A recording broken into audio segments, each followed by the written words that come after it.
ஆன்மீக அமைச்சர் எப்போ விமானத்துறை மந்திரியானியே பதில் சொல்லுங்க. விமானத்தை பொறுத்தவரை எனக்கே புரியாத ஒரு புதிராக கேட்டிருக்கிறார்.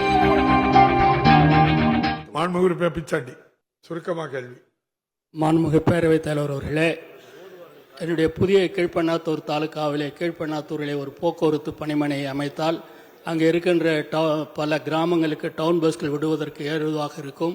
ஆகவே அந்த பணிமனை அமைக்க ஏற்பாடு செய்யப்படுமா? இன்றைக்கு திருவண்ணாமலையில் லட்சக்கணக்கான கிரிவல பக்தர்கள் ஆந்திரா, தெலுங்கானா, வெளிநாடுகளிலிருந்து வருகிறார்கள்.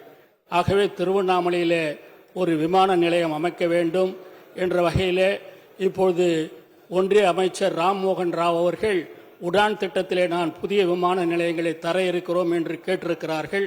அதில் திருவண்ணாமலையை சேர்த்து உடான் திட்டத்திலே ஒரு விமான நிலையம் அமைக்க அரசு ஆவணம் செய்யுமா என அறிய விரும்புகிறேன். மாண்புமிகு அமைச்சர் எப்போ விமானத்துறை மந்திரியானியே பதில் சொல்லுங்க.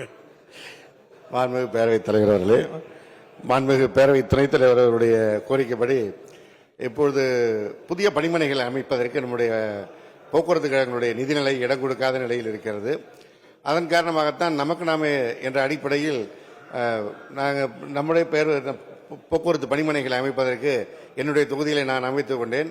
நம்முடைய மாண்புமிகு ஊரக உள்ளாட்சித்துறை அமைச்சர் அவர்கள் அவருடைய தொகுதியிலும் அதே போன்று அவரே அதற்கான ஏற்பாடுகளை செய்து அமைப்பதற்கு இருக்கிறார். எனவே மாண்புமிகு பேரவையின் துணைத் தலைவர் அவர்கள் அதற்கான நிதிகளை ஏற்பாடு செய்தால் அங்கே பணிமனை அமைப்பதற்கு நடவடிக்கை எடுக்கப்படும். விமானத்தை பொறுத்தவரை எனக்கே புரியாத ஒரு புதிராக கேட்டிருக்கிறார். அவரிடத்தில் நேரடியாக பேசி தீர்ப்போம் என்று தெரிவித்துக் கொள்கிறேன்.